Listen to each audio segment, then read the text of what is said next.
Okay, class, good day. Welcome to our lessons 8 to 10. This is all about the material self ng isang tao, and then your spiritual self, and then the political self. So first, in this slide class from material self, you will hear about William James. So later on, pag-usapan natin kung ano yung sinasabi niya about sa material or economic self ng isang tao. So we have here this wonderful quotation that says, "The things people use, own, and surround themselves with might and surrounds themselves with might be accurately reflect their personalities." So in some sense, if you're going to reflect in this quotation, it's really a correct thing, okay?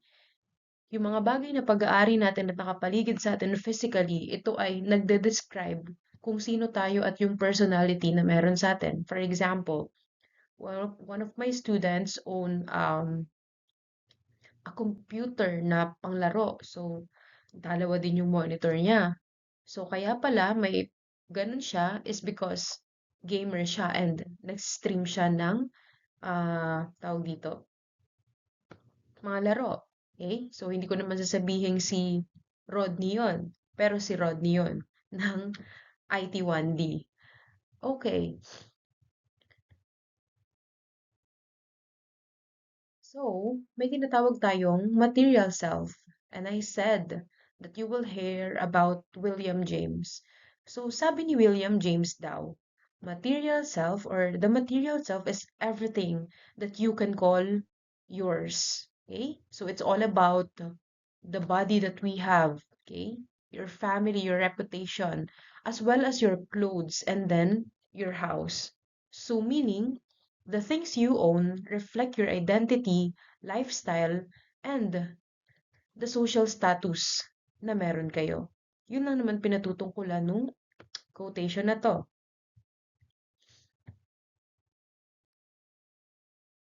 Now, class, there are other things that describe our material self.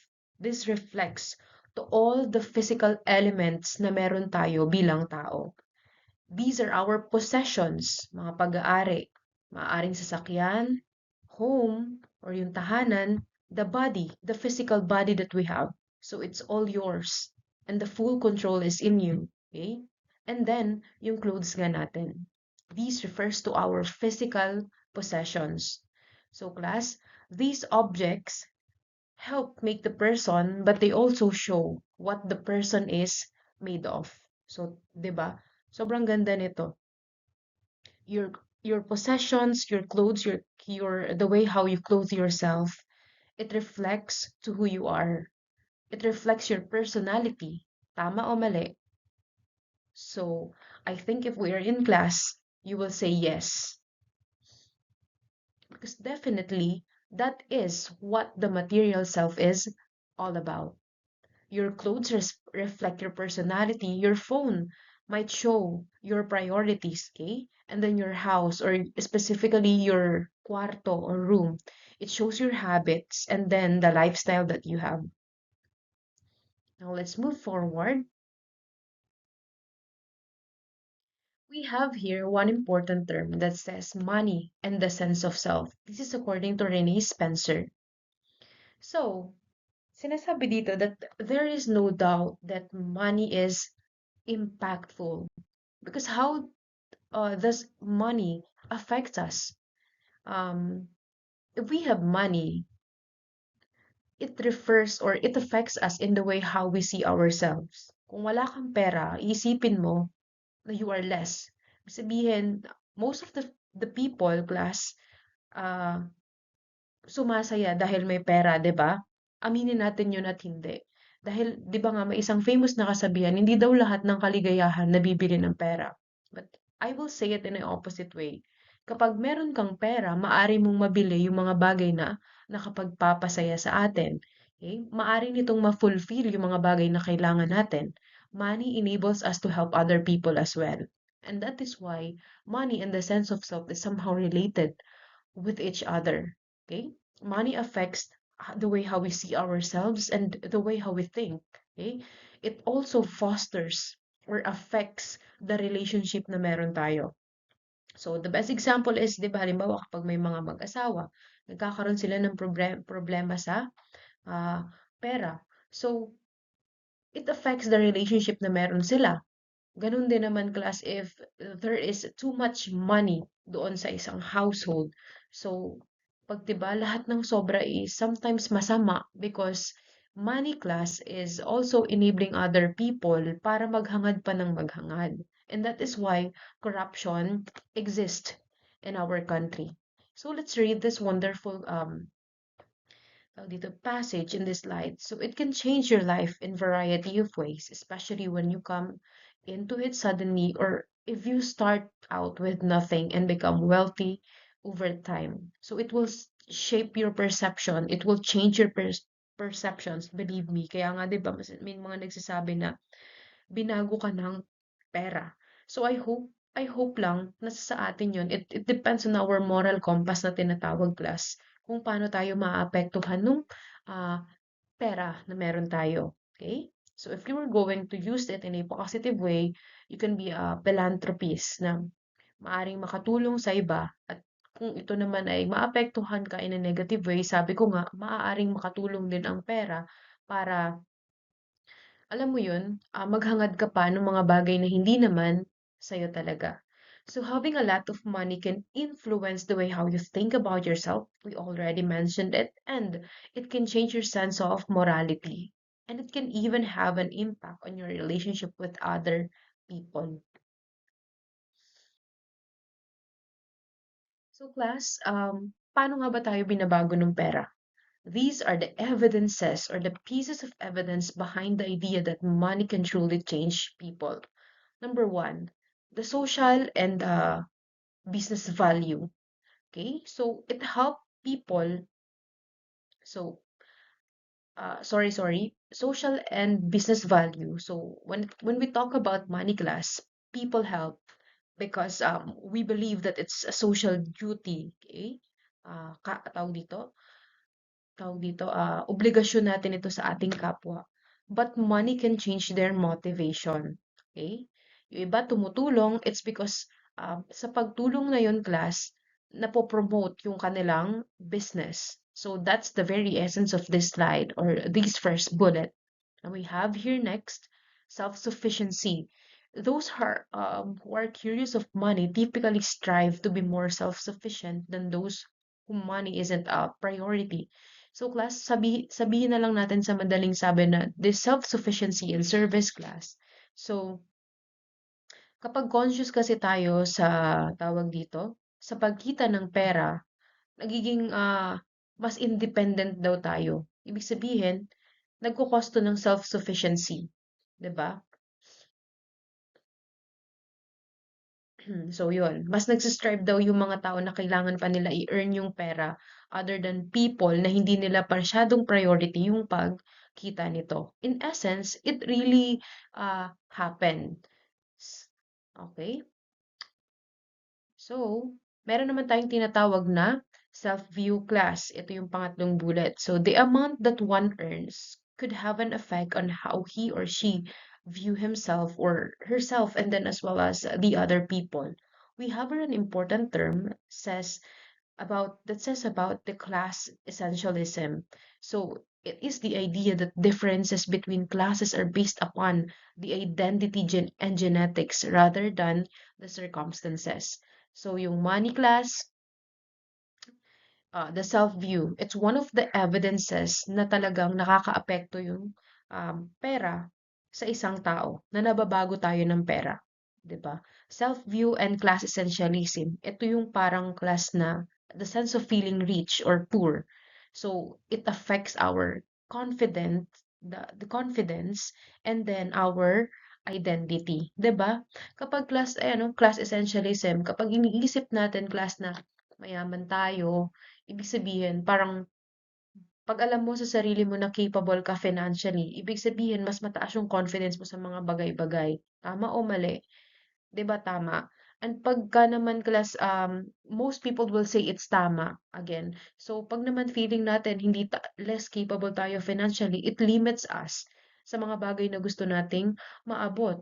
Bawa, wala kaming pera kaya hindi mo na ako makakasama sa ganitong gala, wala akong pera kaya sa palagay ko, or hindi sapat yung pera ko kaya sa palagay ko hindi ko muna bibilin tong bagong labas na sapatos ng Nike kasi hindi ko pa afford. So yun, it affects our confidence and then the identity that we have. Again, that is self-view. Okay, let's move forward to the other slides showing the evidences that money can change people. Class, we have here the word ethics. So wealthy people kasi class, they tend to make more risks and may be tempted by the unethical action. So may kinalaman to class doon sa ayan no, to those who perceives themselves to be in higher class were more likely to engage in unethical behavior. What are the example of unethical behavior na ginagawa ng mga higher class? Class, this is the oppression sa ibang tao and then pagkurap ng mga yaman ng tao, 'di ba? As example, yung current nangyari sa mga contractor sa Pilipinas, mayaman na sila, but still they did unethical behavior by stealing money from the people of the Philippines. So, yon. Kanino galing yon? Sa mga buwis nating lahat, mga buwis ng mga magulang nyo, buwis na binabayad nyo.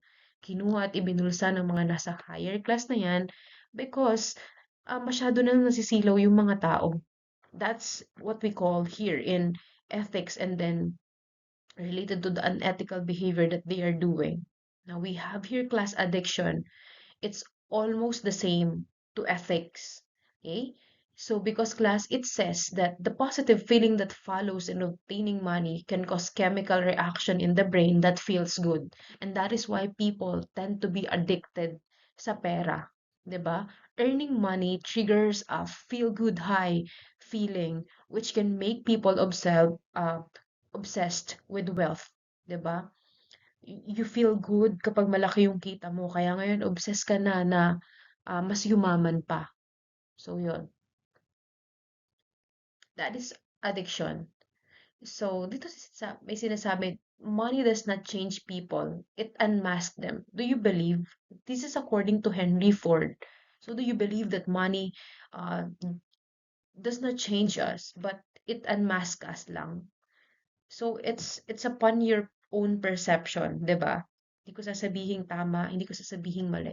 It's for you to reflect because we all have our definition of yes, uh, paano tayo naapektuhan ng pera.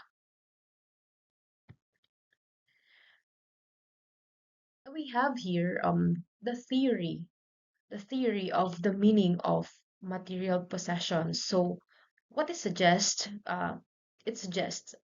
tungkol lang naman to sa material things na merong four functions. Okay? Ano yung mga function na yun? Una class, these what we call instrumental function, social and symbolic functions, and then categorical function, and last is the self-expressive functions. So puntahan natin. May tinatawag tayong instrumental function. This theory of the meaning of material again the theory of the meaning of material possessions suggests that material goods, yung mga bagay na pag-aari natin can fulfill a range of instrumental, social, symbolic, and categorical function. When we say instrumental function class, it relates to the functional properties of a product. Ibig sabihin, the functional property of the product itself. Example, you have a laptop. Anong function nun? That is what is this all about? Instrumental function. Now we have here class, ibig sabihin may laptop ka para sa trabaho mo, pang edit mo. Instrumental functions. Now we have here the social symbolic functions. Ano ba yung sinasabi nito? It signifies the personal qualities, social standing, group affiliation, and then gender role. So yung mga material possessions daw na meron tayo, sinasabi nun yung mga personal qualities na meron tayo class, the social status na meron ka sa lipunan, and then yung gender roles. 'Di ba? That is the material possessions theory, and number two, the social symbolic function of the material possessions na meron tayo. And now we have here the categorical function. It refers to the functions. It refers to the extent to which the material possessions may be used to communicate group membership and then status. So when we say categorical, uh, it communicates what we call group membership. Example ng categorical function class, your school uniform, okay? Categorical function niya, of course, para sa school. Uh, the jersey shirt. So, it signifies the categorical function na ikaw ay maaaring kabilang sa isang group member ng mga atleta, ng mga naglalaro. Okay? So, class, meron naman tayong tinatawag na self-expressive function. It reflect a person's unique qualities, values, and attitudes. So, itong self-expressive functions class, ito ay pang-apat. Ito yung nagde-describe na, 'di ba? Because from the word itself, self-expressive function, the material possessions that we have describes who we are, okay? Your values and your attitudes. Example, you love to dress, modest dress. Ibig sabihin, class, the self-expressive function nun sa'yo is maaring mahinhin siya and the modest type of lady. So, yon. Pero hindi naman natin pwedeng ikulong yung tao sa physical possessions na meron siya because there are always more to a person than what we physically see in them. Okay? So class, ito, identify the material functions of the following cars.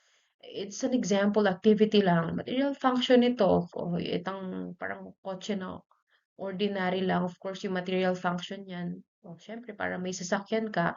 How about the sports car? What do you think is the material function nito? Now, we have here a vintage collection car. What do you think ang material function yan? Lahat sila class iba-iba because the different types of car brings different satisfaction kung sino man yung owner ng bawat isa rito. So, lahat yan may sinasabi rin sa social status ng isang tao sa personality na meron siya kung ano yung pag-aari niya dyan sa tatlo na yan. So, maaring kung lahat, di swerte niya. Sara Diskaya. Sara Diskaya yarn. Okay? So, yon.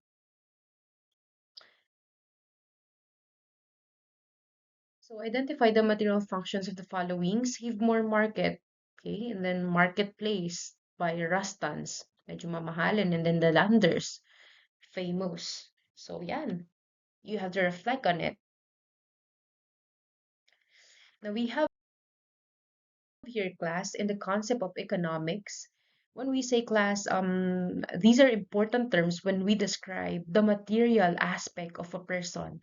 When we say economics, this refers to the study of needs, sa madaling sabi, wants, and then decision making of the people. Okay, that is what economics is all about: the study of needs, wants, and then the decision making.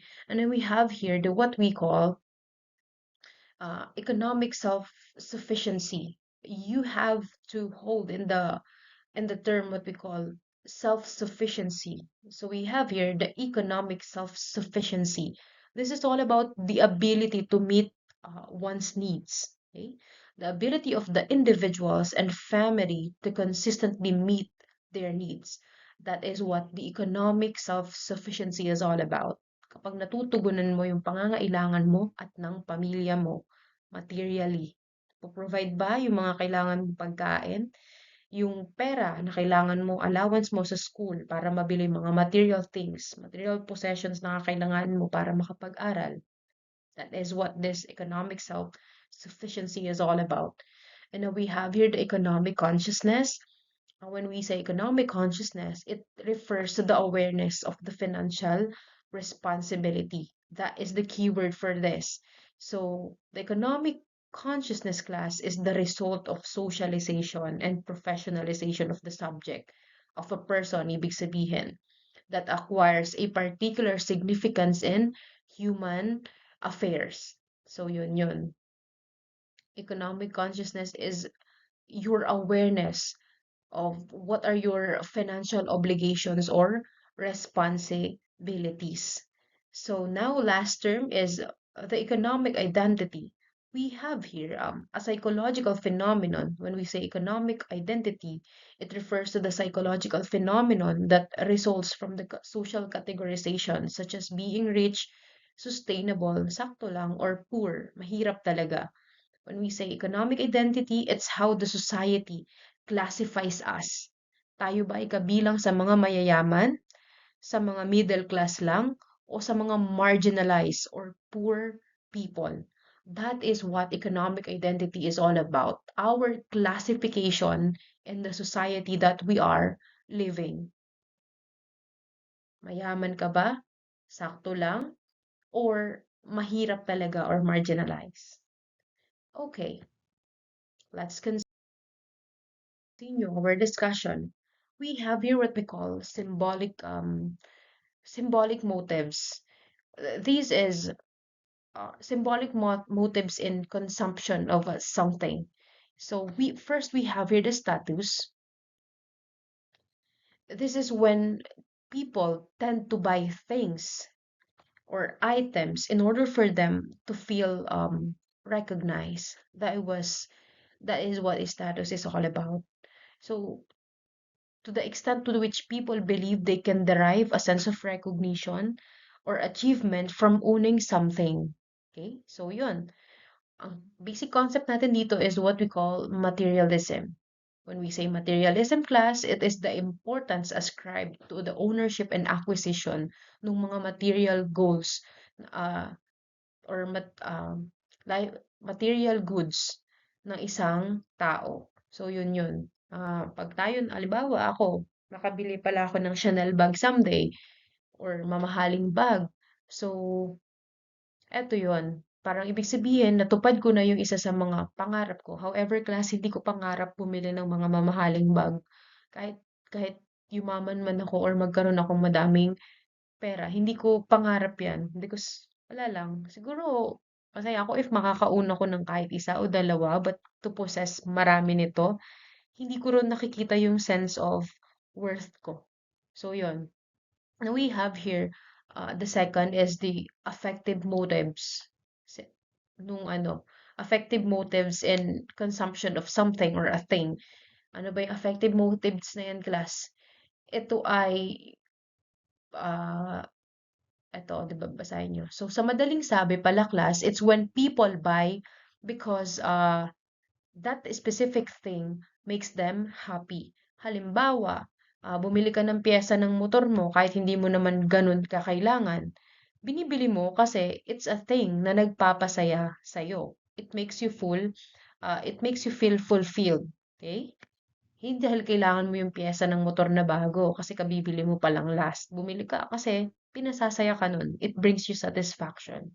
That is what affective motives in terms of the symbolic motives ng tao in consuming something. Okay? Pangatlo, meron tayong tinatawag dito na consumer identity naman. So, puntahan natin yung identity ng mga consumer. Because class, yung kanina nga about consumption. Now we have your consumer identity. Your buying habits daw, class, reflect to who you are. Okay? So, that is what the consumer identity is all about. It's when your buying habits reflects who you are. May isang bata, gusto niyang binibili piyesa ng bisikleta, ina-upgrade niya. Siya pala ay siklista. Okay? Avid fan of biking. So now we have here the next important term under the consumer identity. It's all about consumerism, class. So when we say consumerism, it's it's when we are obsessed buying something. Okay? Dito naman yung in the concept of consumerism class, it reveals a person's real values, lifestyle, and then social identities nila.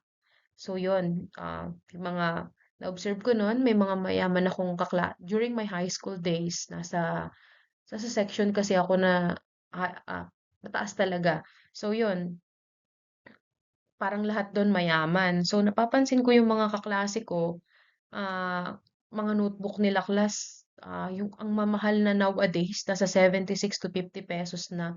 Samantalang yung notebook ko nun, isang notebook nila, ang mabibili mo ng katumbas ng notebook ko, apat. Ganun kamamahal mga notebook nila. Samantala yung mga notebook ko, yung may mga Cardo Dalisay pa, ganyan. However, uy, hindi naman ako nagno-notebook ng Cardo Dalisay or ng, ano tawag dito, ng Juan de la Cruz.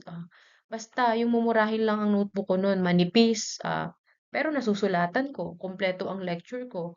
O, yun ang mapagmamalaki ko, di ba? So, ayan, honor pa. So, yun, na-share ko lang naman when it comes to the concept of consumerism. Ang mga ballpen nila, nun ko lang nakita, grade 7 ako, yung katabi ko.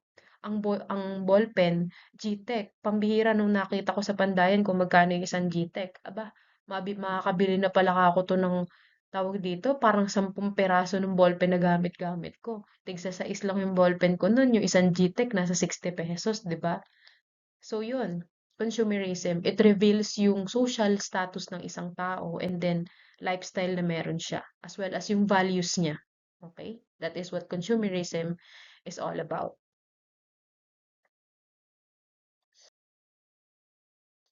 Now, class, dito meron tayong parang activity pero wag na nating anuhan yan.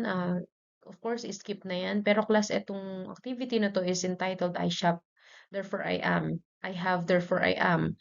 So, ito class, nalalaman, kung gagawin to, malalaman nyo yung wants ninyo and then your needs. And then, yung mga possessions na kaya mong mabuhay kahit wala naman pala yon. It will make you realize that thing. So, yung consumer, tayo as a consumer, mare-reflect ng mga items na to yung ating tinatawag na material self. Sino ka ba materially? Talaga. So, yon. Okay, sa isang mahalagang konsepto na tayo, pag-aaralan natin ang tinatawag nating spiritual self-class. Wait lang, inom lang akong kape.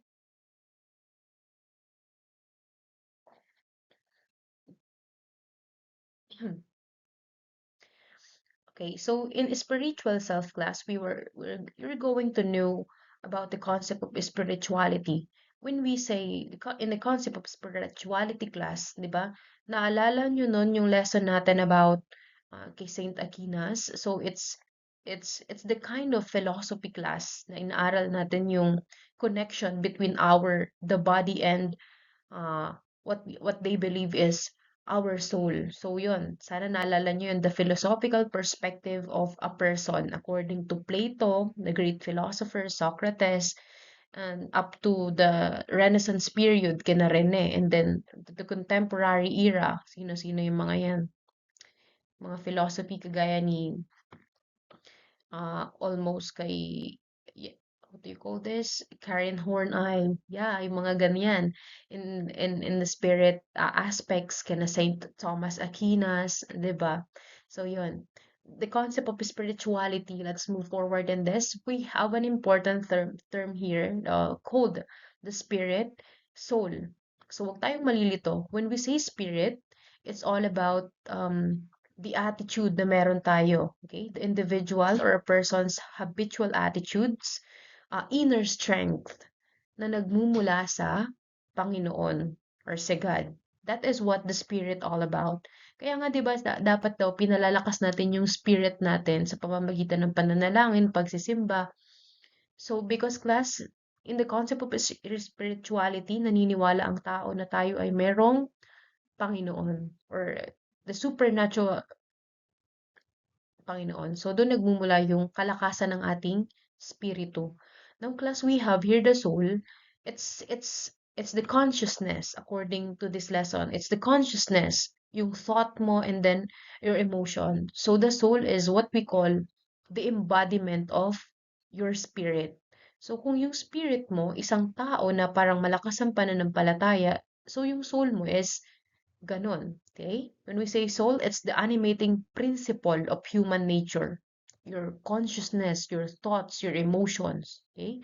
Natural for a man, manifesting consciousness, thought, feeling, and even the will and emotions. Lahat yan nasa soul natin. So, yun lang po. Ito, your spirit at the very core, it's given by God, and then at the conception, the moment na nabuhay o nabuo ka sa sinapupunan ng iyong nanay. Your soul naman is inherited from parents daw, and then your physical body, of course, then is inherited from your parents. Pinalito lang tayo niyan, but mag-focus kayo dito sa definition na to. And then sa description ko. Okay, punta tayo sa, yun pala class ay, tawag dito, spiritual understanding. Unang belief or konsepto na pag-aaralan natin when it comes to the material self. That is the spiritual understanding of the self. Now, pumunta tayo dito sa pangalawa, yung traditional understanding naman netong soul or self ng isang tao. Meron tayong tinatawag sa traditional understanding din naka-under yung tinatawag nating mga indigenous Filipino beliefs. Ano ba yan? Mga barang, mangkukulam, albularyo. So, later on, naaralin natin. In this traditional understanding, let us begin first in animism. So, class, when we say animism, it's the oldest belief. Okay? Oldest belief na naniniwala na everything in nature, class, everything in nature, like living trees, the plants, and even the rocks or streams, lahat ay merong buhay or spirito. Sa animism po yan. Okay? Lahat, lahat ng bagay sa mundo ay merong buhay. Yun po ang sinasabi ng animism sa isang madaling sabi. So the soul in indigenous Filipino class, sinasabi dito, is rooted from the word dua, which means two. Sinasabi dito, class, anong sinasabi ngayon yan? Kung ganun ang konsepto ng kaluluwa or duwa sa Pilipino na nag-ibig ang hulugang dalawa, naniniwala sila na meron tayong kaluluwa. Okay? Kaluluwa, which speaks more of the soul of a deceased person. Pag deads na yung isang tao or patay na, that is what the kaluluwa is all about. Yung uh, yun, kaluluwa. While the kakambal class, ito naman yung tinatawag na kakambal is the thought of the malay or the tiny voice, which is the consciousness to make the individual think, reason, and learn and have the willpower. This is kakambal is the thought of what we call malay. Okay? Yung consciousness na meron tayo, kamalayan, kaluluwa, and then kakambal. Doon daw nabubuo yung tinatawag na soul ng isang tao. Binubuo tayo ng ating kakambal o the kamalayan, and then kaluluwa. So, yun po.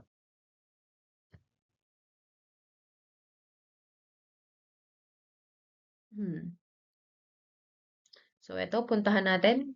So, yan na yun. Another Filipino term for kaluluwa is karuruwa or ikaruruwa or karuruwa. So, yan po. Lahat din galing sa, uh, from the root word duwa, na ibig sabihin, dalawa. Okay? Yung soul ng isang tao, dalawa yung parts niya. The first one is the physical. Ito ay connected dun sa kanyang body at buhay. Pangalawa naman is the spiritual. Ito yung nag exist na on our own. Okay? Ibig sabihin on its own. Kaya niya kahit wala yung physical na pangangatawan ng isang tao. Okay?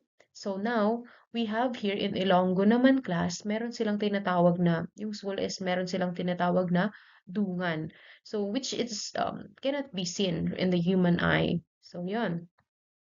Ito ay parang konsepto ng kaluluwa naman sa atin. Iniba lang ng Ilonggo yung tawag. Kasi daw, at death, yung dungan, iniiwan niya yung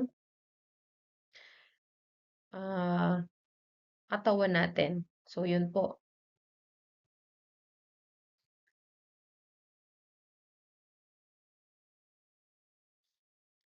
Now, pumunta tayo sa konsepto. Pangatlong konsepto ng inner self. May tinatawag tayong loob. Ng spiritual self pala rather. In the spiritual self, may tinatawag tayong loob. And then personhood. When we say loob, class, it's your inner self. Okay? Loob is your inner self or inner being na manifested through your external behavior. So yan, meron tayong tinatawag na magandang loob or the mabuting loob. Mabuting tao ka pala if mabuti rin yung nagagawa mo para sa iyong kapwa. Masamang loob, bad characters naman, ito yung mga, of course, characters na that negatively affects the other people. So yan, yung loob. Kung sino ka talaga kapag walang nakakakita. Okay? Magandang loob ka ba, mabuting loob, o masamang loob ka? So yun po. So, kung ganun pala class, yung loob natin is yung tinatawag nating moral core. Pakitandaan po ha, tinatawag nating moral core.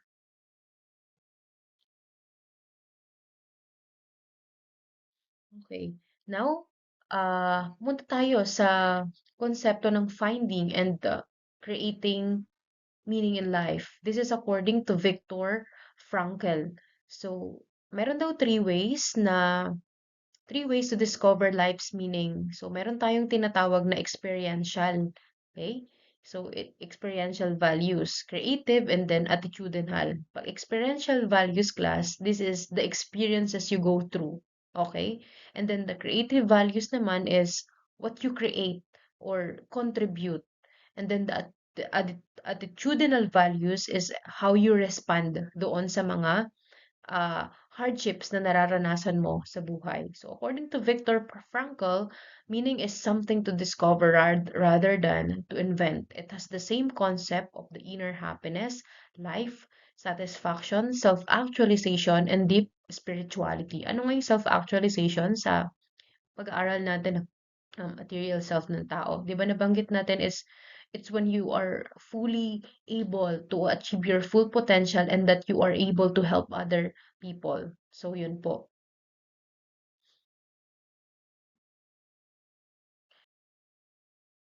So, ito pa. Other ways of creating meaning in life is in the practice of religion daw, including rituals, magic, and then uh, witchcraft. So, lahat yan. Okay? May kinalaman sa atin other ways of creating meaning in life. So, lahat yan makikita raw sa religion, mga ritual, magic, and even witchcraft. So, yan po. Pag-aralan pa natin. So, una nating i-define yung tinatawag na religion. So, ano ba to? Religion class is ano-ano yung nagagawa ng religion? Unang-una, it makes sense of life. So, yun po. Pangalawa, it helps us to find our community. And then through religion class, pangatlong bullet, nagiging nito yung tinatawag nating emotional support from the other people. So yun, pinaiksi lang natin ha. Kasi 'di ba kapag may religious affiliation ka, Bawa or Methodist, para bang may sense of belonging ka dahil may simbahan kang pinupuntahan. So unlike dun sa mga tao class, halimbawa, yung mga tao na hindi recognized both ng yung Saba kasi class na ibinigay it's parang dati yung Saba Island is parte ng Pilipinas pero binigay na yata siya ngayon sa Malaysia. So there are people doon na stateless. Ano yung stateless? Ibig sabihin, hindi sila mamamayan ng Pilipinas pero hindi rin sila kinikilala ng ah, bansang Malaysia as part nung kanilang Malaysia ba o Indonesia, something like that class. So you verify it nga. So yun, hindi sila kinikilala nung state na yun. So yun po, wala din silang parang sense of belonging because they don't know kung saang religion, kung saang bansa talaga sila nabibilang. So, yun po. Ano pa yung importance, ano pa yung function ng religion naman? So, yan, it creates a moral community. Alam na natin yan. Provides rites passages, emotional support. Okay? O ano pa? It encourages the morality. Ano ba yung morality class?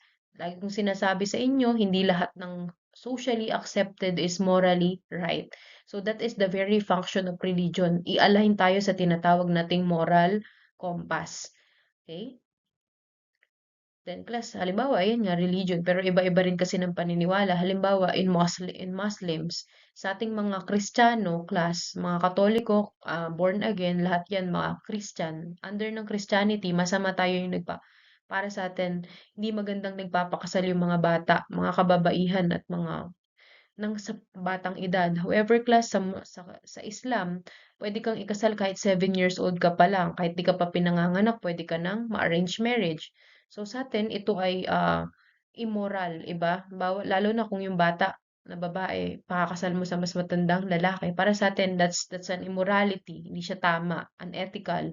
Pero para sa Islam, ayos lamang yon. So yun, may iba-ibang definition tayo ng morality sa religion class.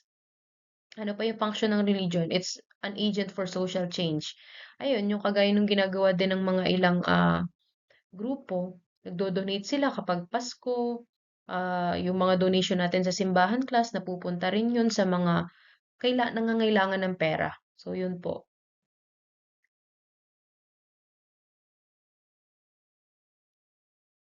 So, puntahan naman natin yung tinatawag na four basic components of religion class. Dito, ano-ano yung four basic components ng religion. So, unang-una class, meron tayong tinatawag na believing, bonding, behaving, and then belonging. Again, believing, bonding, behaving, and then belonging. When we say believing class, it's all about the fact that the religious persons accept some beliefs. Okay? Naniniwala siya na merong spiritual world or the supernatural world. And then bonding class, ito naman yung it's when we unite ourselves to be part of something na greater sa atin. Okay? Yun yung importance components din ng religion. Naniniwala tayo na meron pang mas higher being sa atin. Behaving naman class, it refers to the way of living that religions encourage as a way of achieving harmony with God or with the universe. It's when our behavior class ay dapat maayos para tawag dito, makaayon tayo dun sa parang utos ng Diyos or ng higher being sa atin. So yun po. Belonging naman class, it refers to the sense of identity. Binold ko na dyan. Refers to the identity na yung mga religious person class gain from being part of community believers. So yun po. Yun nga, sinasabi ko, parang yung isa sa basic components ng religion is, and then function, and then, ano pa ba, benefit of having religion class is yung parang yun nga, nagkakaroon tayo ng sense of belonging. Okay? Nakikita natin yung sense of identity natin dito. Parte pala ako ng komunidad na to. Parte pala ako nung, halimbawa, sa church ministry na mahilig tumugtog. So, yun po. Okay, parte pala ako ng mga technical team, yung nagte-tech sila yung nag-ooperate ng mga lumalabas ng, tawag dito, mga layouts, mga lumalabas na binabasa ng tao. So, yun yun.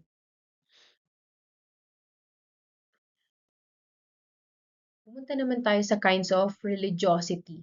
When we say kinds of religiosity, anong uri ka ba ng, tawag dito? Class religion to ha, hindi dun sa may parang kinds of religiosity. Bawa, gaano ka ba ka-religious? Okay? Ano bang uri mo? Meron tayong tinatawag na intrinsic religiosity. So, eto class, yung parang tinitingnan natin yung religion as for its own. Okay? The person's religious activity is based on the view that the religion is important in its own right or intrinsically. Ibig sabihin, kung ano man yung ginagawa mo para sa religion mo, ginagawa mo yun, it's because of your religion. Ibig sabihin, lahat ng ginagawa mo under doon is, tawag dito, para sa kanya, para mas lumago siya.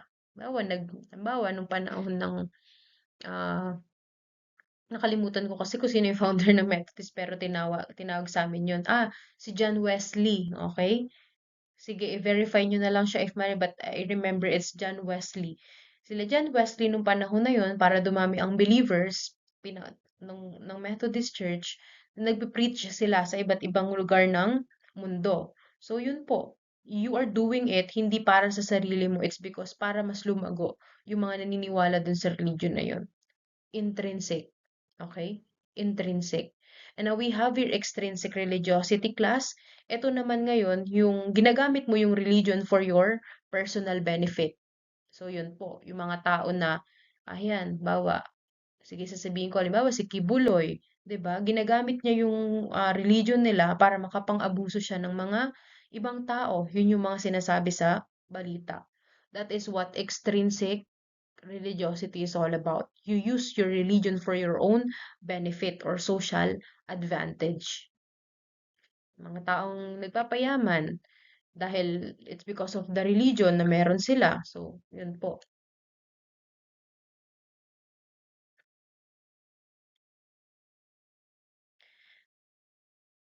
Now, class, meron tayo dito tinatawag na top 10 religions in the world.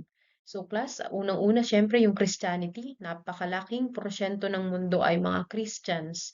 Under ng Christianity class, yung Katoliko, Methodist, Born Again Christian. So, lahat po yan. 'Di ba? So, yun. Kapag sinabi mo na Christian kasi yung isang Christian kasi siya, ang bait-bait niya ganyan. Ang ibig sabihin niya pala sa Christian is born again. Eh ano pala, ano ay kang religion mo? Ah, ano ako? Christian ka ba? Hindi, Catholic ako. No class. Even the Roman Catholic is under what we call Christianity. Yan yung mga religion. Ano yung religious affiliation mo ngayon? Under ka ba ng Roman Catholic, Methodist, born again? What kind of Christian are you? So may mga affiliations pa yan. So yon, nagets? You remember that palagi, ha? Para hindi kayo nalilito. So, class, we have here the Islam, Hinduism, Buddhism, Sikhism, Judaism, Baism, Confucianism, Jainism, and then Shintoism. That's the one of the top 10 mga top 10 religions sa mundo. So, yun. Pumunta naman tayo sa tinatawag na rituals and ceremonies. So, dito may tinatawag tayong ritual. It's, uh, and then meron din tayong rites, and then ceremonies. Pag sinabi nating ritual class, it's a religious or solemn ceremony na merong series of action. Tapos, merong prescribed order. Ito naman, rites class, it's the spoken word used in ritual to convey meaning or value.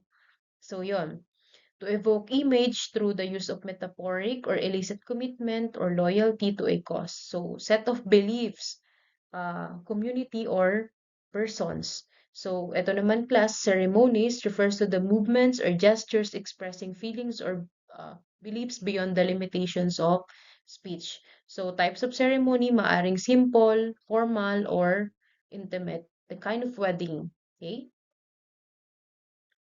So, yun po. Ritual. Pagbibinyag. Okay? Ah, dito rin, under din yung rites. So, ano pang mga uri ng ritual? Misa, maaari. So, yun po.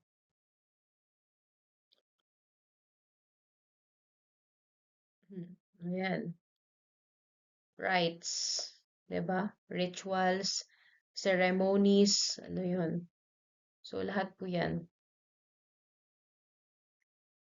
Ito yung parang ritual. Ano ba yun? Halimbawa, Ramadan class. So, it's part of, may, di ba may series yun? Una, magpa-fasting kayo, ganyan. That's a ritual. And then rites, mga fiesta.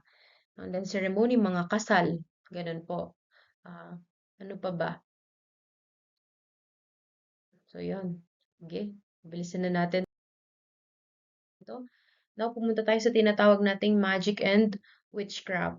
This is, when we say magic class, is the power. It is the power apparently influencing the course of events by using mysterious or supernatural objects or forces. So, ito class, sinasabi na yung magic, it's making the impossible things happen. Halimbawa, na uh, more on in the form of entertainment. That is what magic is all about. So, meron tayo ditong sorcerer. It's the one who carries with the idea of the medicine, magic potions, drugs, and then the poison. So, yun yung sorcerer naman. Gumagawa, may kakayanan gumawa ng mga ito. And then yung magician is the one who performs the magic, like casting the spells or summoning the spirits. More on when we say magic class, it's it's for entertainment. And then for witchcraft naman, ito naman yung mga parang negative forces. Okay?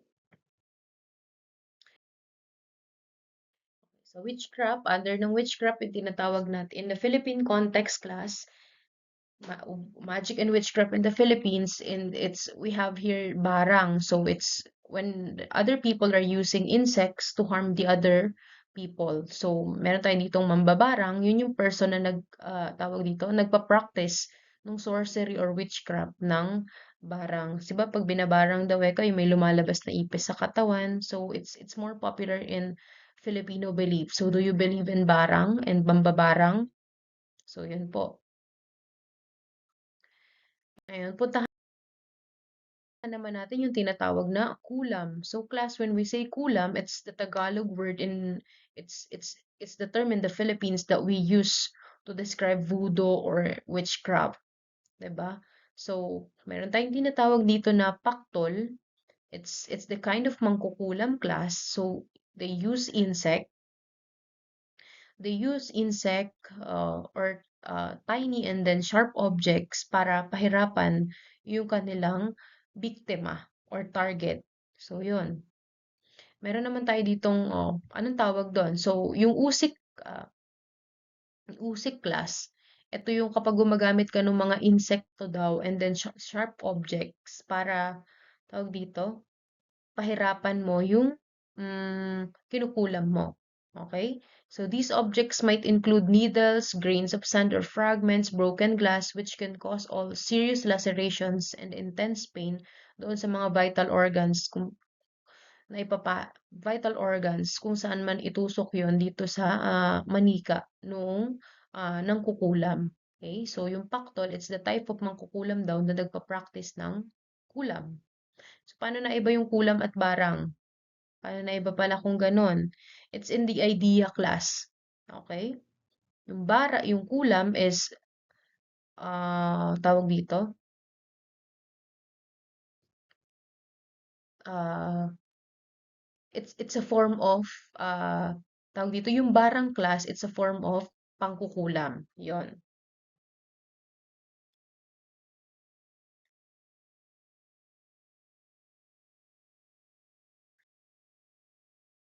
So, dito tayo sa another pa rin, witchcraft in the Philippines, magic and witchcraft in the Philippines, albularyo. So, do you believe? Ito naman class, yung albularyo, yung healer or the folk doctor. Okay? Folk doctor. Albularyo class is a Filipino practitioner of traditional medicine.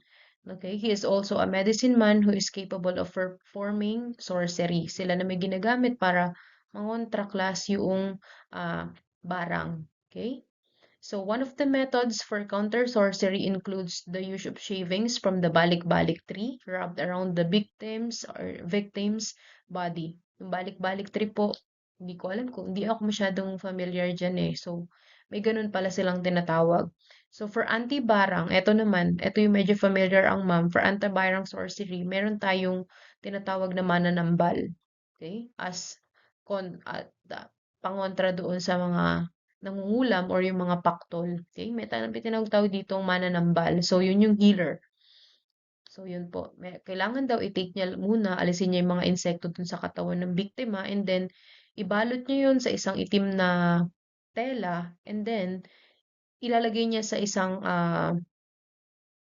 pot of water. Okay? Isang lalagyan na may tubig na made of saffron the badyang, alocasia,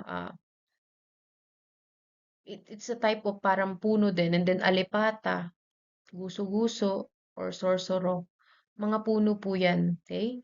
With 7 species of balik-balim tree. So, bihira na po yan ngayon. Ganun daw yung antibarang para mapagaling. So, ito. Pero class, 'di ba? Eto class, yung minsan ginagamit kasi class, sasabihin ko, this witchcrafts class sa Pilipinas, ginagamit yon to explain the things na hindi pa kayang ipaliwanag ng science. So, humahanap yung tao ng explanation doon. So, nowadays, maintindihan ko if there are people na hindi naniniwala sa konsepto nito dahil maaring, dahil yun nga, lahat naman is na-explain ng science. So, kung hindi man siya ma-explain, ako, my belief is that palaging mas makapangyarihan pa rin yung Panginoon na pinaniniwalaan ko compare sa mga ganong bagay. So, but I respect people na naniniwala and somehow naniniwala rin naman ako sa ganyan, 'di ba? Hindi lahat na ipapaliwanag ng science ay ah, kumbaga, tawag dito, maraming bagay pala yung napaliliwanag ng science, pero hindi lahat. So, yun. Naniniwala rin naman ako sa ganyan, lalo na maraming kinukwento ang mga nakatatanda. Pero class, ito yung pinakamahalaga. Maniniwala ka lang sa salita ng Panginoon. Tapos ito, and do not let your people practice fortune telling or use sorcery or interpret. Bawal kasi siya class according to the Bible. Interpret omens or engage in witchcraft or cast spells or functions as medium or physics or call forth spirits of the dead. So anyone does these things is detestable to the Lord. Lahat sila class ay hindi galing sa Panginoon kasi hindi naman tayo bibigyan ng Lord ng negative thing na makakapag-harm sa atin. So, ang nagko-cause niyan class, yung kung totoo man na hindi galing sa Panginoon at sino ba ang mas makapangyarihan. Sa pangalan pa lang ni Jesus, napaka-powerful na. Yung pangalan pa lang na Jesus ay madadaig na yan. So, it's the power of your spirit. So, yun po. Okay? So it is because our nations have done these detestable things that the Lord your God will drive them out ahead of you. But you must blameless before the Lord your God. So yun po. 'Di ba nga, ako naman ang belief ko diyan, if naniniwala tayo sa kaluluwa, sa mabubuting bagay, syempre class, naturally may mga evil spirits din na nagro-roam around the world and might be they are the ones na nagko-cause nung mga to. Kaya class, mahalagang parang nire-rebuke natin 'yan sa isip natin para hindi din natin na-attract. And class, we strengthen our spirit. Dapat ang Lord lang ang nagmamay-ari sa atin at may karapatang kumontrol ng ating buhay na hiram lang din natin sa kanya. Okay? So, yun po. Ngayon, puntahan na natin, malapit na tayong matapos class, puntahan natin yung political self naman ng tao. Makikilala niyo din si Aristotle. Okay? So, yan. Isa sa pinaka-paborito kong sinabi or napag-aralan namin nung high school sa Philippine Politics and Governance. So, class, according to Aristotle, is the man by nature is a political animal. What Aristotle is trying to tell us here is we all need other people because in nature we are political animal. Nalala niyo yung famous quotation ni Enrile? Gusto ko, happy ka. Yun daw class ay nagmula, according to my teacher, nagmula daw yun sa konsepto ni Aristotle ng politika at ng tao. Because politics, according to Aristotle, is what makes a man happy. So, yung tagline ni Enrile na gusto ko happy ka, nagmula yon sa konsepto ni Aristotle. Okay? That a man is a political animal. Okay?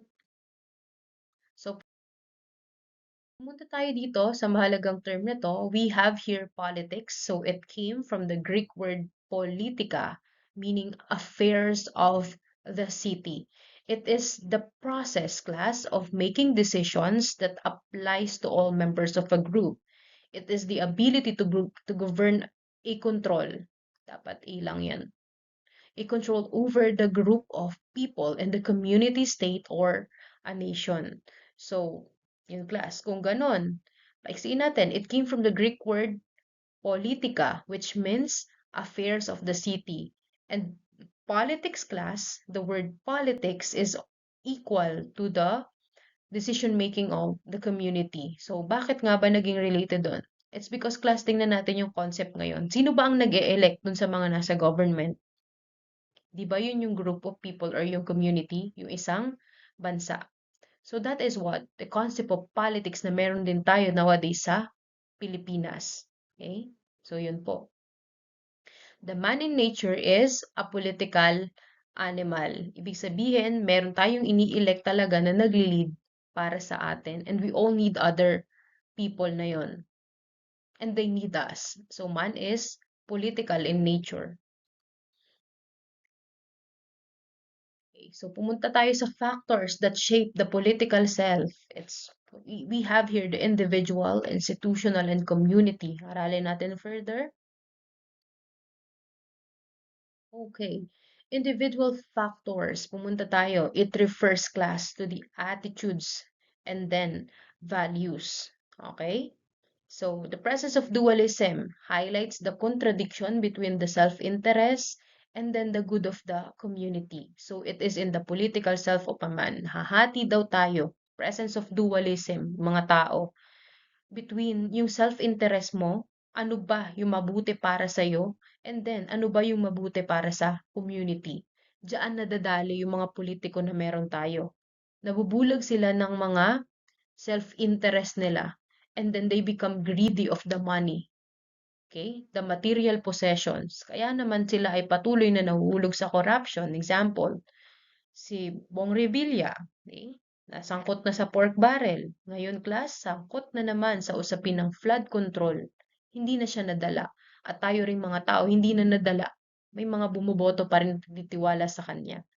So this is positive and negative reinforcers. Bakit? If you choose the greater good over yourself, it's you are inclined in the positive side. And then if you choose the self-interest that you have, your own self-gain, you are in negative reinforcement. Okay? This is all about the attitudes and the values. Self-interest versus the common goods.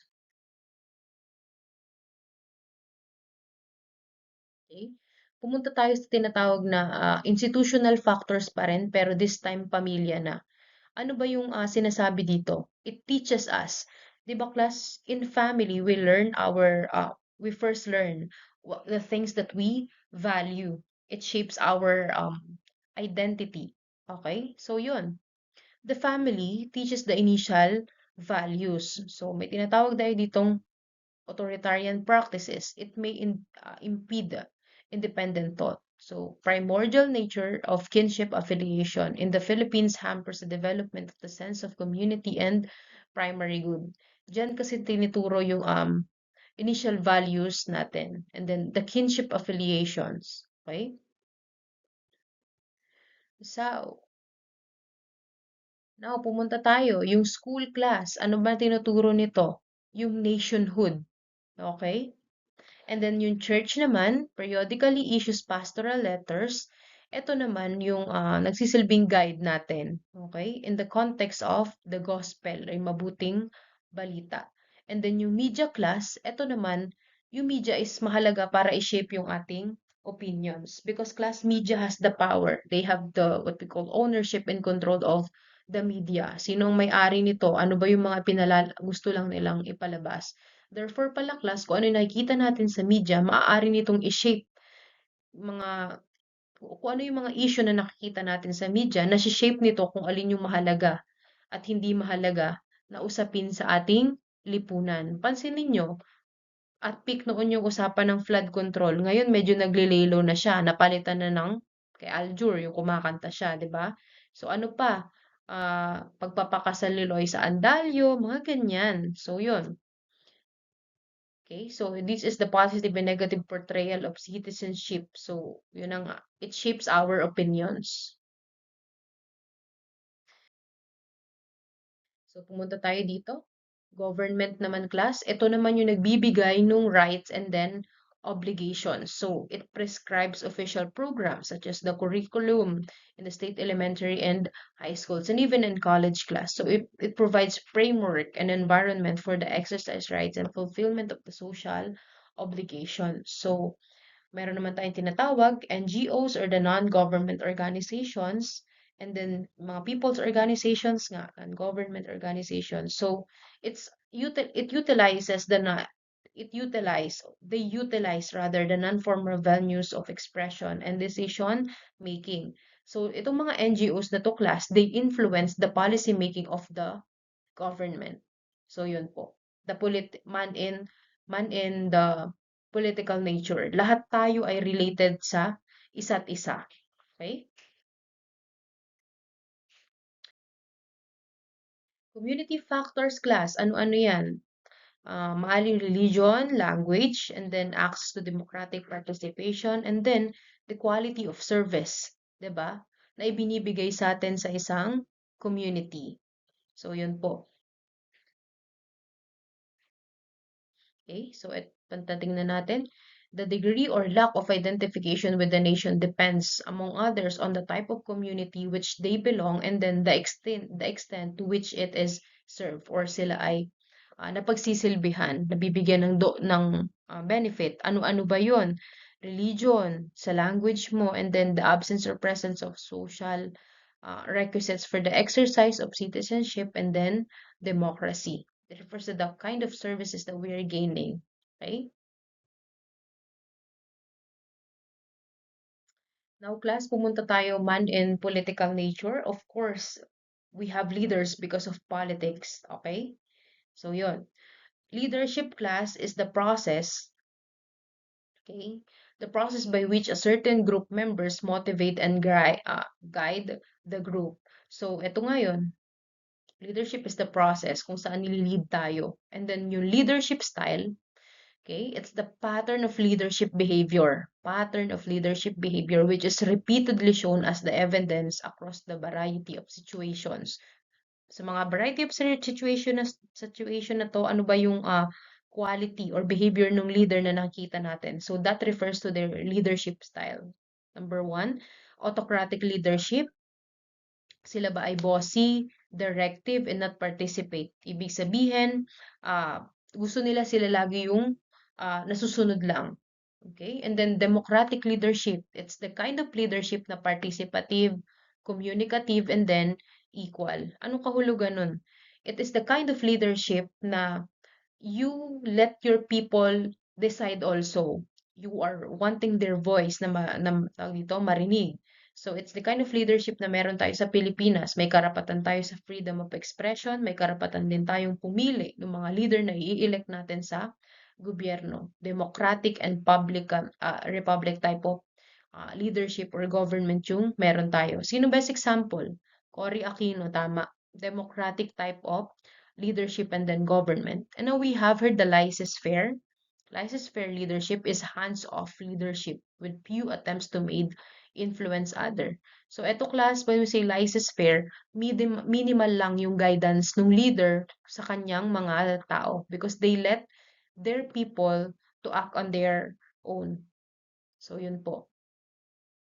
Kung yung autocratic, gusto lahat ng control nasa kanya, yung laissez-faire, it let people na konti lang yung kanyang guide na binibigay, but instead they let their people decide. And then democratic leadership class, it's the participative, communicative, and then lahat kayo ay may pantay-pantay na karapatan. Yan yung meron tayo sa Pilipinas. So, kinds of leader naman tayo, kung doon type of leadership yung meron siya. Ngayon, puntahan naman natin yung mga tinatawag na kinds of leader. May tinatawag tayong transactional leaders. So, sino ba to? They give and then they take. Ibig sabihin, ang transactional leaders class ay reward-based. Okay? So, leader who focus on the proper exchange of resources, who give followers something in exchange for something that leaders want. It's when we say transactional leader class, they are given and then they are also taking. So it's reward based type of leaders. So now we have here the second type, the transformational or charismatic type of leader. So these are the type of leaders that inspires the followers to go through their vision. Halimbawa, kung gusto mong yung guro kung pinamumunuan mo ay magbago, ikaw ang mag-uumpisa ng pagbabago na yun and you inspire other people para gawin din yun. So yun. There are leaders who focus on aligning the group organizational goals with the followers' need and then aspiration by developing appealing vision. Kung ano yung kailangan ng grupo mo, class, you transform yourself para umpisahan to and then you let your people follow you. Transformational or charismatic leader. Okay? Laissez-faire. Laissez-faire leaders are leaders naman class na nag-a-avoid ng decisions. Okay? Leader are leaders who engage in non-leadership that is they avoid making decisions, hesitate in taking action, and often absent when needed. So, it's pangit na type of leadership. Because yun nga, parang hindi ka naman actually nagli-lead. Non-leadership. You give minimal guidance to your people, you let them decide. Ngayon, ano palang purpose mo pa as leaders? Okay? Sino yung ganito? Nako, ipopost kasi ni ma'am to sa YouTube. Hindi pwedeng magsabi ng magsabi. Okay, so laissez-faire type of leaders. So ikaw, how do you describe your political self now? Okay, this is your constitution of your Filipino identity, encompassing your individual, institutional, and community influences. Okay, your political self class, your political self, remember, shaped by your values, your community, and then class, your life experiences. So yon. Okay, so your political self is how you will discover one source of pride from the national heritage, where you can truly develop the political self with an authentic Filipino identity. Again, our political selves class are shaped or is shaped by our values, the community na pinagmulan natin, and then our life experiences.